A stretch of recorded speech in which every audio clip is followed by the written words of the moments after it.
Sa Bacolod, Aksyon Radio! Aksyon Radio!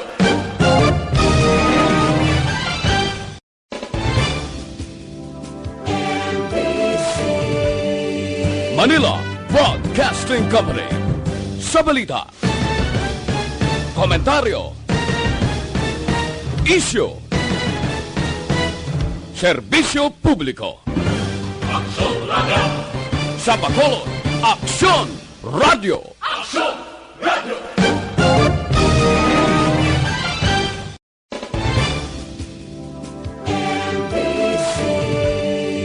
Manila Broadcasting Company. Sa balita, komentaryo, isyu, serbisyo publiko. Aksyon Radio!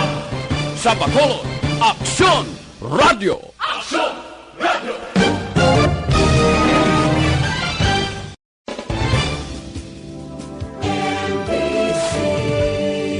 Manila Broadcasting Company. Sa balita, Actual Reports, second portion. Di kalidad, kag madalong nga mga analisis sa pinakainit na balita sa bilog na probensya kag nasyon. Actual Reports, second portion. Patas kag balanse nga komentaryo sa mga issues kag mga balita nga nagaapekto sa mga pumuluyo sa adlaw-adlaw nga tanan. Actual Reports, second portion. Mupod sa veterano kag respetado nga komentarista, Aksyon Fred Salanga. Karon nga adlaw Martes pitsa 7 na bulan sang Enero tuig 2020. Anano ang mga balita kag mga isyu para karon nga adlaw? Unahon ta ang pila ka mga lokal nga mga isyu diri sa siyudad sa Bacolod. Sa pagpakiginunanon upod kay Mayor Bing, ginpangabay niya ang mga opisyal sa siyudad sa Bacolod nga lantawon tukion kon ano ang sa likod sang problema sang pagpangulikta sang basura sa siyudad sa Bacolod. Ang IPM bala kay purting reklamo sang pumuluyo nga wala ginahakot kag madamo sang basura nga wala ginhakot sang IPM.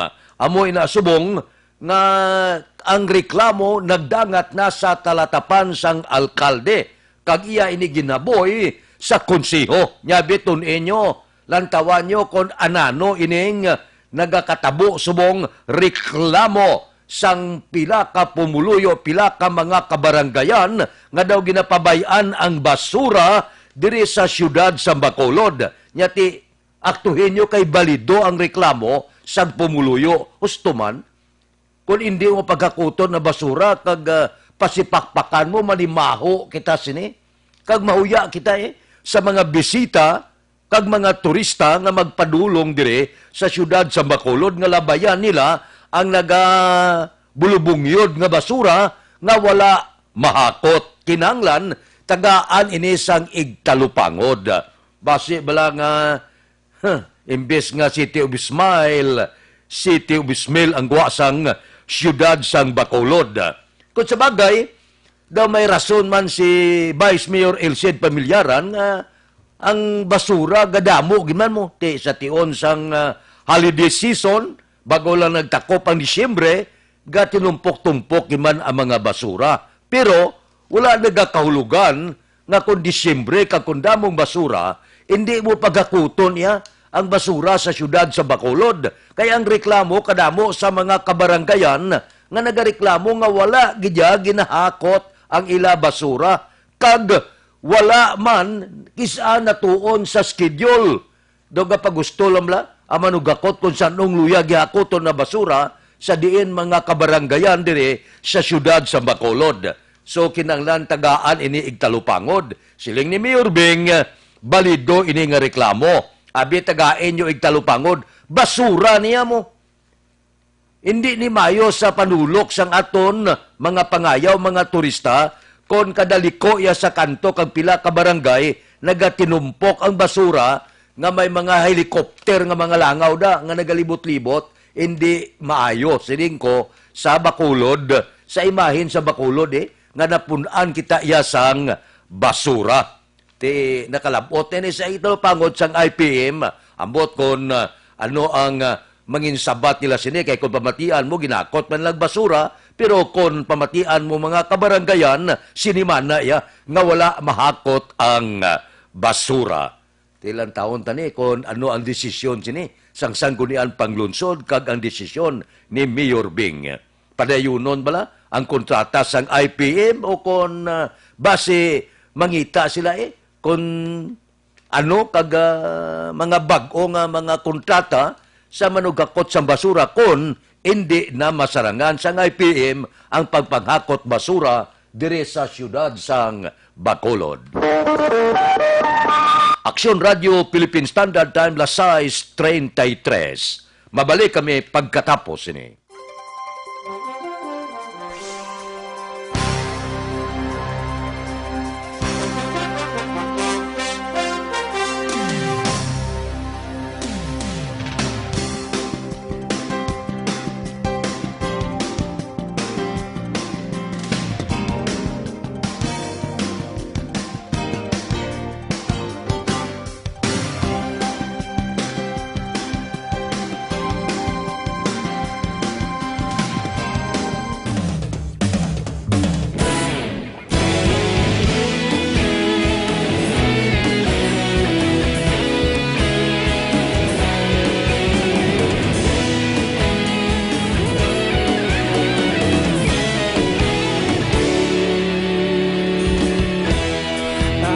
Ang banwa, mabugnaw nga hangin nagadapyan na ikaw nang ginapamatian namon ginasandigan.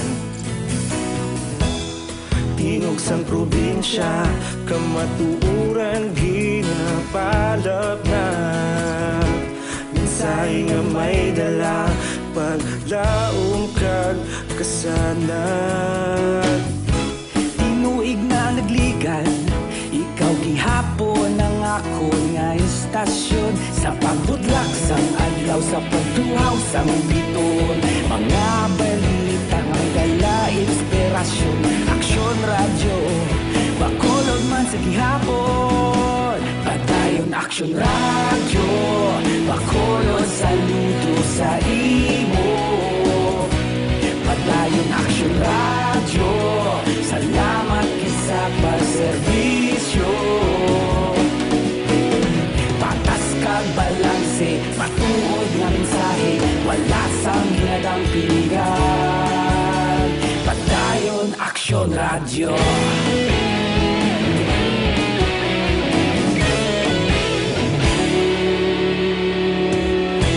Bacolod kag Negrosanon, inyong pamatian. Istasyon nga nagapalaplag sang kamaturan. Mabakod nga prinsipyo, reporter handa sa serbisyo. Kahapon, karon kag sa gihapon, kita magapadayon. Tinuig na nagligan, ikaw gihapon ang ako nga istasyon sa pagbutlak sang adlaw sa pagtuhaw sang biton. Mga balita nga may dala inspirasyon, Aksyon Radio, Bacolod man sa gihapon. Padayon Aksyon Radio, Bacolod saludo. Aksyon Radio Philippine Standard Time las 6:37 na. Oy, luyag nyo badasi nga pagproseso nubo saka sang loan ninyo. Aber, para sa chattel, ATM loan, business loan, salary loan, real estate mortgage, car or truck finance, GSIS pension loan, agricultural loan, pareho sang crop loans, tricycle loan, allotment loans, housing loans, pareho sa construction kag renovation. Wala na kamo iban nga kadtuan no buang saka dasing magproseso sang papilis ninyo Federal Lending Corporation. Diin ini siya ara sa second floor sang Carmen Building, Lizares Avenue, Ciudad sa Bacolod. Para sa kapusan santanan, may mga satellite sila nga opisina sa Door 104 XA Esteban Building, Galo Gatoslao Streets, Ciudad sa Bacolod, ining Metropole Lending Corporation bala. Sa Lacarluta may araman, sa Calle Goria, sa Corner Yungke, sa Talisay, dira sa Dalan Mabini, son pordas Kung mag-loan ka now na, Nobo ang saka, Federleft Lending Corporation ang kadtuan. Aksyon Radio Philippine Standard Time, lasais 38. Masadya na ni. Dawla pa kasabat subong si Presidente Rodrigo Duterte, siling ni Vice Presidente Leni Robredo, sosling niya, failure ang arangkada sa droga. Daw 1% lang. Sus, siling niya, sa pagkadako nga porsyento ang nabilin niya palpak ka ang kampanya sang Duterte administration kon droga ang paghahambalan. Sus, hinahulat-hulat na kung ano naman ang iarangka ni Presidente Rodrigo Duterte. Si Panilo palang, spokesman palang, ang nagpitik sa Vice Presidente. Nya, pilak adlaw lang siya pinapungko daw expert na saya kung droga ang paghahambalan. Nag-eksperto siya. Siya yan tukod sang kaugalingon yung opinion sa failure sang Duterte administration kung droga ang paghahambalan. Porte ini, drug war, massive failure, amuning palayag sang Vice Presidente. Sos, siling sang palasyo, niya ang datos, din ginkuha sang Vice Presidente sa drug war report niya. Di siya nagkuha, kapila mo lang kadlaw to, na nagpungko to siya.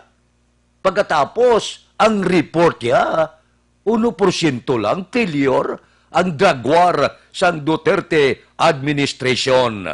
Subong guro, supot-supot pa ni Presidente Rodrigo Duterte, ginaugom-ugom niya, kag ibugaya ini sa nagkakaigo nga panahon kung ano naman iarangka niya sa Vice Presidente bangod sining report. Hamak mo nga 1% lang. Failure, massive failure ang drug war sang administrasyon ni Presidente Rodrigo Duterte. Hulatonta, ang pag-ulan naman sang arangkada ni Duterte batok sa iya Vice Presidente. Balantayan ini kung anong ihabyog naman ni Presidente Rodrigo Duterte sining report sang Vice Presidente sa iya sini away kontra droga. Aksyon Radio Philippine Standard Time, lasais 40. Mabalik kami pagkatapos ini.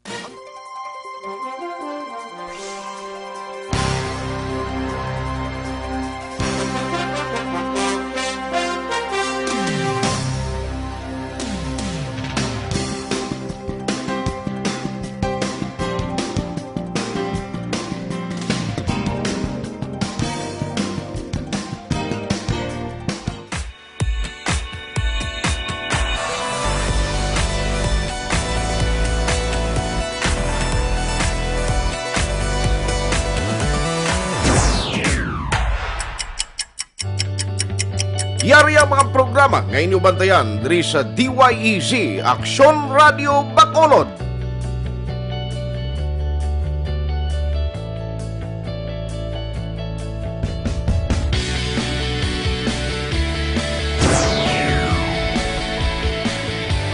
Action Reports, first portion.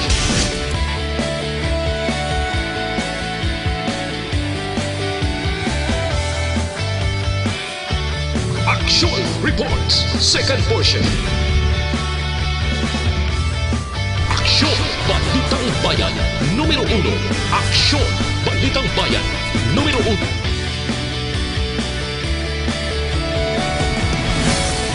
Aksyon Balita Morning Edition.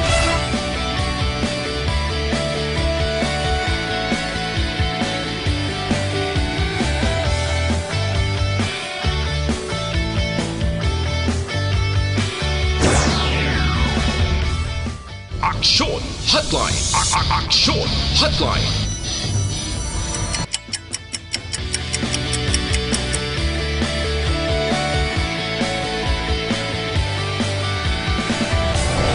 Aksyon Balita Banat Huli.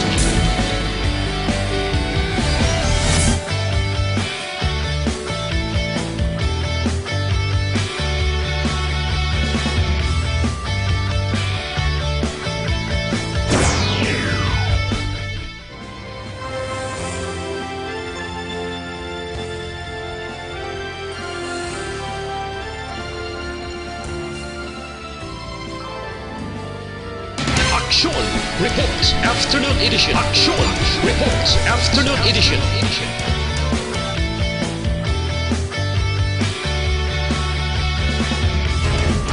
Action Balita Evening Edition. Standard Time, las 6:43 na. Sa kumplito nga management bala, sang inyo liver detox mag DTX 500 kamo adlaw-adlaw. Ang DTX 500 may detoxifying compound nga nagatinlo sa inyo dugo kag atay. May mga aktibo ini siya nga panakot, mga phytochemical, antioxidant, amo ini siya nagaatipan sa inyo atay, inyo dugo kag magapugong sa pagtubo kanser, panubo sa blood sugar, kolesterol kag iban pa. So adlaw-adlaw hindi gin magkalipat.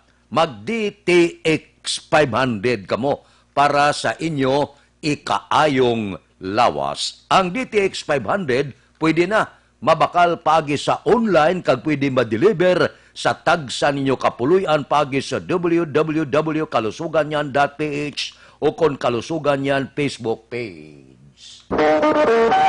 Action Radio Philippine Standard Time, las 6:44 na. Kinabantayan sa bilog nga kalibutan subong. May ara na pagprotesta nga hindi dapat madayon ang maigting nga pagsabtanay kag posible magapadulong sa gira ang Estados Unidos kag ang Iran. Bangod sining pagkapatay sa ilang mataas nga military commander, ining pagkapatay sang leader kag mataas nga leader sang militar, ang supreme leader sang Iran nga si Ayatollah Ali Khamenei, siling niya ang sabat sini dapat pagtimalos. Matulutig dasto nga tinaga ang ginbuyan sang kamatayon ni Soleimani. Tigin buslan siya sa iya deputy nga si Ismail Gane. Amo na subong agapungko sa pwesto ni Soleimani. Pagkatapos, nagpalayag nga ang pagbalos wala may balaan kon sa ano nga paagi. Pero ang palayag nga ini nagakinanglan sang pagbalos kag kinanglan ang isa ka akto sang gira. Porte ini nga mga tinaga, balantayan nga tinaga, tigaling si Trump naman, wala man na. Amo na nga balbal man sang Congress kag Senate nga nagapamalabag nga dapat hindi madayon ang ginatawag naton gira kumatabo giman sa tunga sa mga Muslim nga mga kasyudaran kag sumuman kanasyonan kay ti kadelikado ni kung mag-combine ang puwersa sang Muslim plus alyansa man sang Estados Unidos ti ang maipit sinayang magagmay nga mga kapungsuran dala na da ang pungsod Pilipinas subong mabatyagan na kag bantayan tagid ang pag-ibwal naman sang presyo sang langis kay man ti hindi malipod, bisan tuod nga may ara man niya stock nga langis ang Estados Unidos, pero ang bulyom sini ara sa pungsod sang mga Arabo. So balantayan ini, kabay pa, mas temprano, matap na ini. Hindi kita luyag sang gira. Hindi. Sus, ang nag-agi nga gira, ilawg-lahog. Ang iban kasinggit lang gira, wala kamo kabalo kung daw ano kasakit kag makaluluoy gid ang mga kabataan. Kabay pa, madala sa pangabuyo, kabay pa, madala lang sa maayo nga pagpakiginunanon ang natabo gra sa Iran nga pagkapatay sa ilang mataas nga commander sang militar.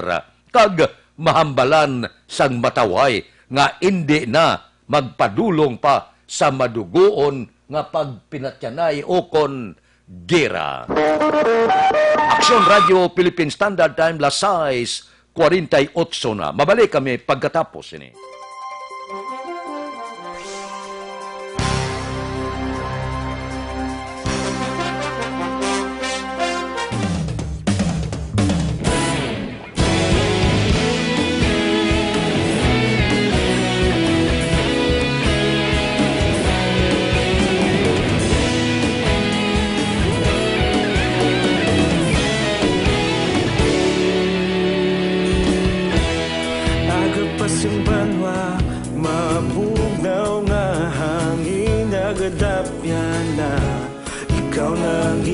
pamatian namon ginasandigan. Tingog sang probinsya, kamatuuran ginapalap na. Minsay nga may dala, paglaom kag kasanag.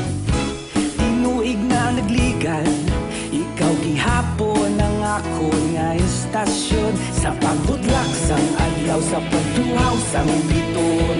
Mga balita nga may dala inspirasyon.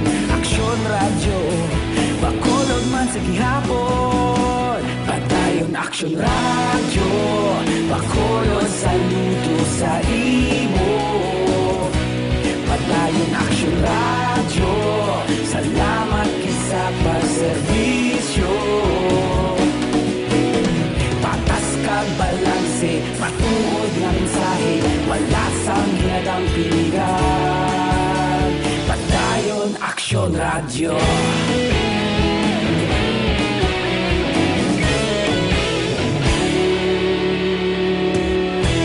Pagkolon kag negrosanon, inyong nga pamatian.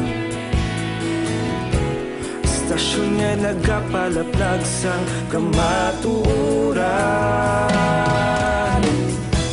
Mabakod nga prinsipyo, reporter handa sa serbisyo. Kahapon, karon kag sa gihapon, kita magapadayon. Tinuig na nagligan, ikaw gihapon ang ako nga istasyon. Sa pagbutlak sang adlaw, sa pagtuhaw sang biton. Mga balita na may dala inspirasyon. Aksyon radyo, bakolod man sa gihapon. Padayon aksyon radyo, bakolod saludo sa imo. Padayon aksyon radyo, salamat sa pagserbisyo. Patas kag balanse, matuod na mensahe, wala sa ginadang piligan. Padayon aksyon radyo. Una sa balita, una sa aksyon, sa Bacolod Aksyon Radio. Aksyon Radio Philippine Standard Time, las 6:51 na. Kadalag ko nga mga balita subong no. Hindi na ko mag-entra di sa desisyon sa Korte Suprema with finality nga ang same-sex marriage ginbasura na. Iyan na sa Korte Suprema. Iyan na desisyon nga hindi pwede na dispungsod Pilipinas. Dili lang kuya sa isa kahagna nga ginuso ni Senate Pro Tempore Recto. Kay ni para gini sa mga empleyado, kundi ang aton mga overtime pay, ginabuisan pa nimo. Ginakuhaan pa ni tax.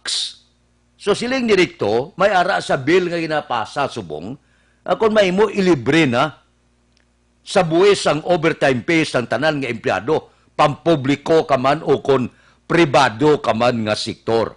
Pero kinanglan, amindahon pa ang tax code na ton.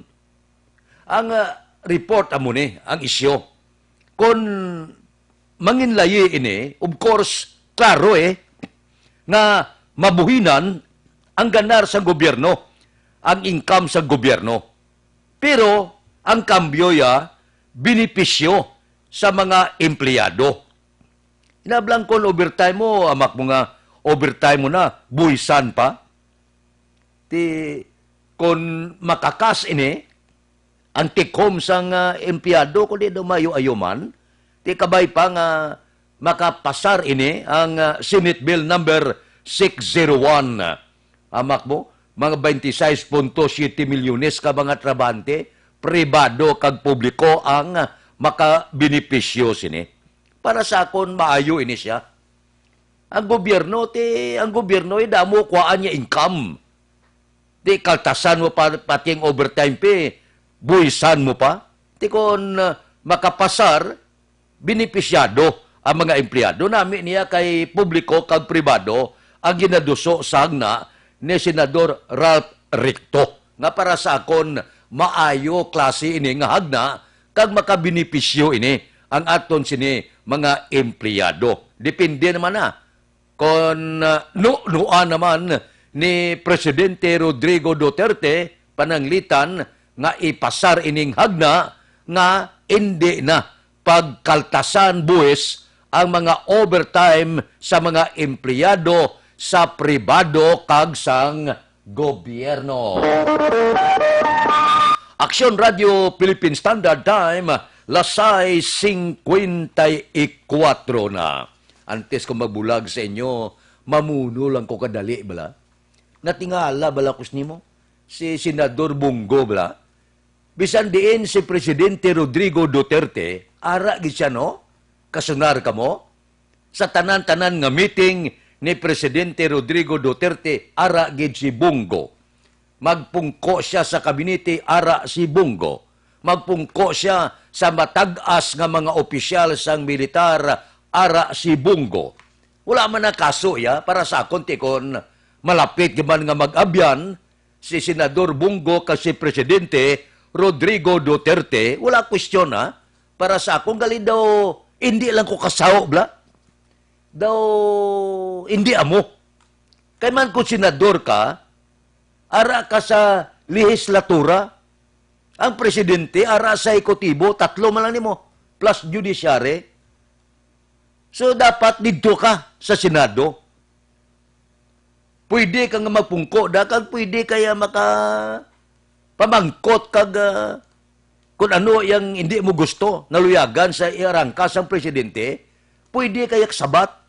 Ti subong si Bunggoya, adlaw-adlaw alos tanan, ara siya sa tupad ni Presidente Rodrigo Duterte.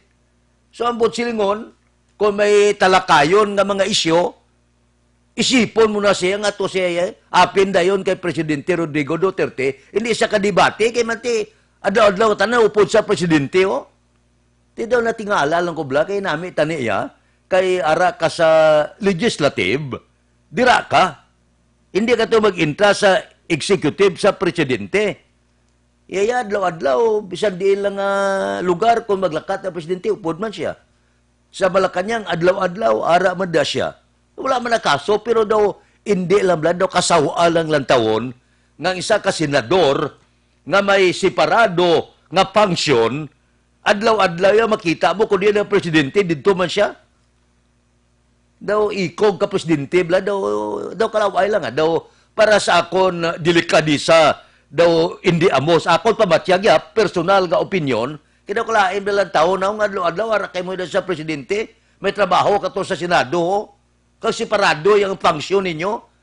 Dito sa yate, kung diin siyang presidente, dito man siya, makita mo sa television, no, sa mga balita, adlaw-adlaw nga tanan, kung diin ang presidente, kung maglupad ang presidente, upod man siya. Daw, hindi amo, no? Ambot ko na nung relasyon lang nga duwa, kaporte nga pag-amiguhay, pero para sa akon daw, hindi amo. Delikadisa, senador siya, presidente, si Presidente Rodrigo Duterte. Aksyon Radio Philippine Standard Time, lasay 57 na. Standby na sa aton Aksyon Balita Morning Edition. Liwat magadulong sa aton sa mga balita lokal, national, international, sports, kag artista. Upod kita kay Aksyon Boy Duran, kag Aksyon Dorel Cabato, Aksyon Fred Salanga. Una sa balita, una sa aksyon, sa Bacolod, Aksyon Radio. Komentaryo, isyu, serbisyo publiko. Aksyon Radio! Sa Bacolod, Aksyon Radio!